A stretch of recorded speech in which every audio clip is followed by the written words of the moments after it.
Miaka 55 iliyopita, Milton Obote alisimamisha katiba na kujigeuza mtu muhimu zaidi nchini Uganda. Uamuzi ambayo ilibadili pakubwa historia ya Uganda na kushawishi mustakabali wa taifa hilo mpaka leo hii. Awe rais wa maisha Yoweri Museveni au Idi Amin, kabla yake historia ya Uganda imegubikwa na watu walioingia madarakani kwa msaada wa kijeshi. Wanasiasa wa upinzani kama vile Kizza Besigye hawachoki kukumbusha kila mara kwamba nchi ya Uganda hakujawahi kuwepo na ubadilishanaji madaraka wa amani tangu uhuru. Msingi wa hili uliwekwa na kiongozi mwingine wa Uganda, Milton Obote, miaka 55 iliyopita, tarehe 15 Aprili mwaka wa 1966. Alisimamisha katiba ya Uganda na kujitangaza kuwa rais. Pia alilazimisha kwenda uhamishoni Edward Mutesa II, mfalme wa Buganda na rais wa Uganda wakati huo. Baganda walikuwa kabila liliopendelewa zaidi na wakoloni wa Kiingereza. Kwa Winston Churchill, wakati huo akiwa naibu waziri anayehusika na makoloni ya Uingereza, Baganda walikuwa watu wastaarabu, alisema mtaalamu wa historia Frank Schubert katika mahojiano ya DW. Ni ufahamu huu kwamba Baganda walikuwa watu maalum iliyochochea harakati ya wasomi wa Kiganda kutaka madaraka. Milton Obote alikuwa mtu wa kabila la Walango kutoka kaskazini mwa Uganda, na alikuwa akipinga madai ya Baganda kuwa haki za kuchukua madaraka na pia urithi wa zama za ukoloni. Kupitia muungano wake wa Uganda People's Congress UPC, ulikuwa na wanachama kutoka nchini kote, lilifanikiwa kushinda wingi bungeni, tofauti na Kabaka Mutesa aliyekuwa na maono ya kuendeleza utamaduni wa ukoloni. Wanasiasa wa wakati huo waliona fursa kwa Obote kuweka mwanzo mpya. Fikra zake za kisiasa alizipata nchini Kenya, ambako alikuwa bega kwa bega na aliyekuwa rais wa kwanza wa taifa hilo, Mzee Jomo Kenyatta, kuongoza mwamko mpya wa Kiafrika. Kwa kumpelekea uhamishoni mfalme wa Baganda, Obote alijihakikishia uungwaji mkono wa raia wa Uganda kutoka eneo la kaskazini, na pia walikuwa katika maeneo mengine ya Uganda wasio na uhusiano na mfalme wa Baganda. Mtaalamu wa historia Frank Schubert anasema mapinduzi ya Obote yalibainisha wazi kabisa kwamba jeshi ni taasisi muhimu katika utatuzi wa matatizo ya ndani ya kisiasa, na kwamba viongozi wa kisiasa kama Obote wasingeona haya walitumia jeshi hata kwa kulibebesha jukumu kubwa la kujiimarisha. Historia imeenea mapinduzi ambayo hayakumpelekea kuwepo na serikali ya kiraia. Mwaka wa 1971 Obote alipinduliwa na Idi Amin na akaenda kujikimbia uhamisho nchini Tanzania, ambako alipambania na hatimaye kurudi madarakani mwaka wa 1980. Kabla ya kuondolewa tena miaka 6 baadaye na rais wa sasa Yoweri Museveni. Museveni mwenyewe ambaye alitokea kwenye tawi la vijana la chama cha Obote cha UPC ametumia njia mbalimbali kuzigawa jamii ambayo Obote alizihodhi kabla yake. Kupitia jeshi lake la waasi ambao kwa sehemu kubwa walikuwa wanatokea magharibi mwa Uganda, alifanikiwa kulishinda jeshi la serikali lilikuwa linadhibiti kwa sehemu kubwa na nafasi kutoka kaskazini, hasa Walango na Wacholi. Tangu mwaka 1986 Museveni alifanikiwa kujenga mfumo ambao unamhakikishia kukaa madarakani kwa miongo kadhaa, lakini mbinu zake zilifanana sana na za Obote kwa njia kadhaa. Katika mapambano dhidi ya kundi la waasi la LRA kaskazini mwa Uganda, Museveni anarudia ulinganifu kati ya makundi ya wakazi mbalimbali na anaongeza bajeti ya jeshi kila mara, na kama alivyokuwa kwa Obote anawaacha huru wanajeshi wake hata wakati baadhi yao wanatuhumiwa kwa kufanya unyama kaskazini mwa nchi.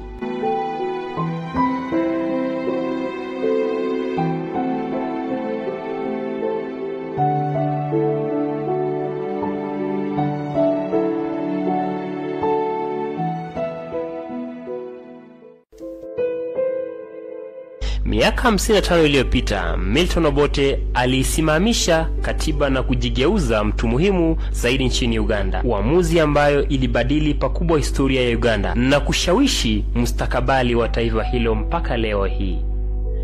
Awe rais wa maisha Yoweri Museveni au Idi Amin, kabla yake historia ya Uganda imegubikwa na watu walioingia madarakani kwa msaada wa kijeshi. Wanasiasa wa upinzani kama vile Kizza Besigye hawachoki kukumbusha kila mara kwamba nchi ya Uganda hakujawahi kuwepo na ubadilishanaji madaraka wa amani tangu uhuru. Msingi wa hili uliwekwa na kiongozi mwingine wa Uganda, Milton Obote, miaka 55 iliyopita, tarehe 15 Aprili mwaka wa 1966. Alisimamisha katiba ya Uganda na kujitangaza kuwa rais. Pia alilazimisha kwenda uhamishoni Edward Mutesa II, mfalme wa Buganda na rais wa Uganda wakati huo. Baganda walikuwa kabila liliopendelewa zaidi na wakoloni wa Kiingereza. Kwa Winston Churchill, wakati huo akiwa naibu waziri anayehusika na makoloni ya Uingereza, Baganda walikuwa watu wastaarabu, alisema mtaalamu wa historia Frank Schubert katika mahojiano ya DW. Ni ufahamu huu kwamba Baganda walikuwa watu maalum iliyochochea harakati ya wasomi wa Kiganda kutaka madaraka.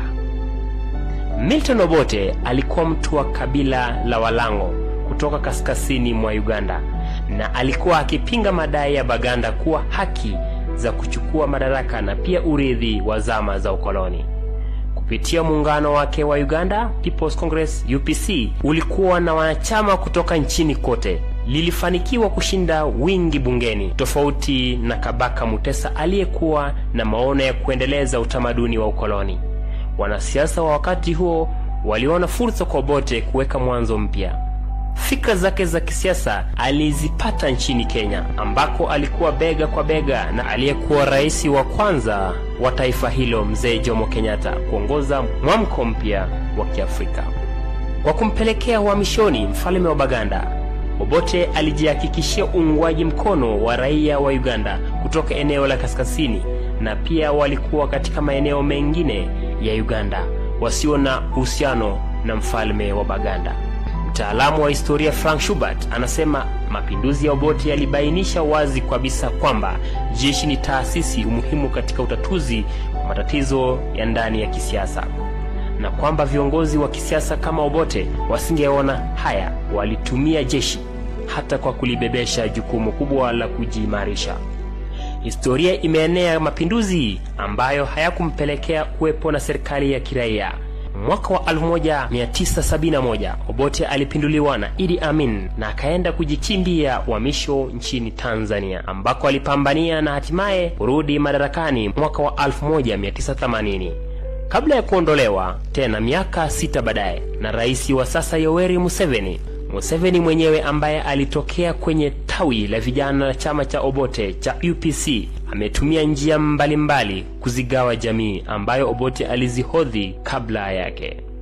Kupitia jeshi lake la waasi ambao kwa sehemu kubwa walikuwa wanatokea magharibi mwa Uganda, alifanikiwa kulishinda jeshi la serikali lilikuwa linadhibiti kwa sehemu kubwa na nafasi kutoka kaskazini, hasa Walango na Wacholi. Tangu mwaka 1986 Museveni alifanikiwa kujenga mfumo ambao unamhakikishia kukaa madarakani kwa miongo kadhaa, lakini mbinu zake zilifanana sana na za Obote kwa njia kadhaa. Katika mapambano dhidi ya kundi la waasi la LRA kaskazini mwa Uganda, Museveni anarudia ulinganifu kati ya makundi ya wakazi mbalimbali na anaongeza bajeti ya jeshi kila mara, na kama alivyokuwa kwa Obote anawaacha huru wanajeshi wake hata wakati baadhi yao wanatuhumiwa kwa kufanya unyama kaskazini mwa nchi.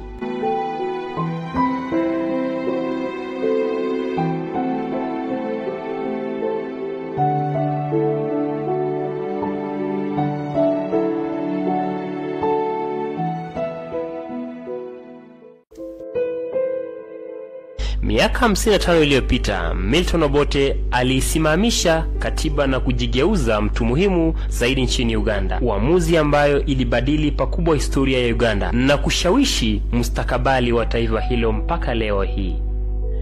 Awe rais wa maisha Yoweri Museveni au Idi Amin, kabla yake historia ya Uganda imegubikwa na watu walioingia madarakani kwa msaada wa kijeshi.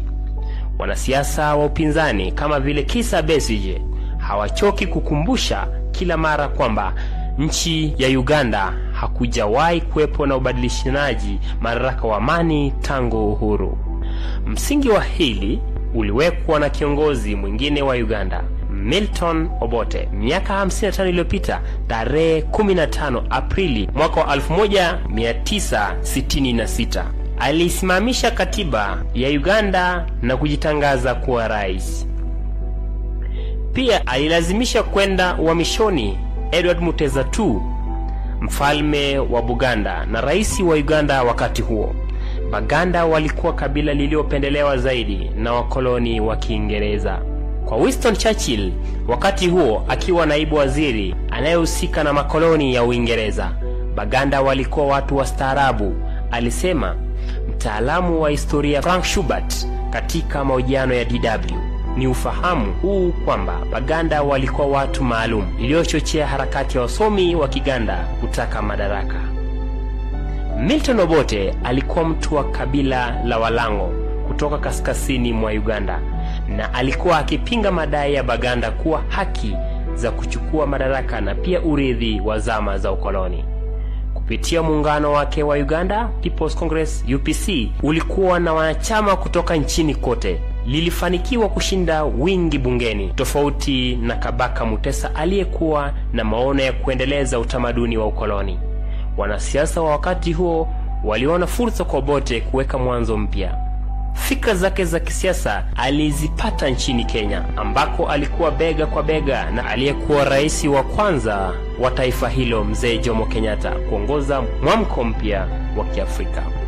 Kwa kumpelekea uhamishoni mfalme wa Baganda, Obote alijihakikishia uungwaji mkono wa raia wa Uganda kutoka eneo la kaskazini, na pia walikuwa katika maeneo mengine ya Uganda wasio na uhusiano na mfalme wa Baganda. Mtaalamu wa historia Frank Schubert anasema mapinduzi ya Obote yalibainisha wazi kabisa kwamba jeshi ni taasisi muhimu katika utatuzi wa matatizo ya ndani ya kisiasa, na kwamba viongozi wa kisiasa kama Obote wasingeona haya walitumia jeshi hata kwa kulibebesha jukumu kubwa la kujiimarisha. Historia imeenea mapinduzi ambayo hayakumpelekea kuwepo na serikali ya kiraia. Mwaka wa 1971 Obote alipinduliwa na Idi Amin na akaenda kujikimbia uhamisho nchini Tanzania, ambako alipambania na hatimaye kurudi madarakani mwaka wa 1980. Kabla ya kuondolewa tena miaka 6 baadaye na rais wa sasa Yoweri Museveni mwenyewe ambaye alitokea kwenye tawi la vijana la chama cha Obote cha UPC.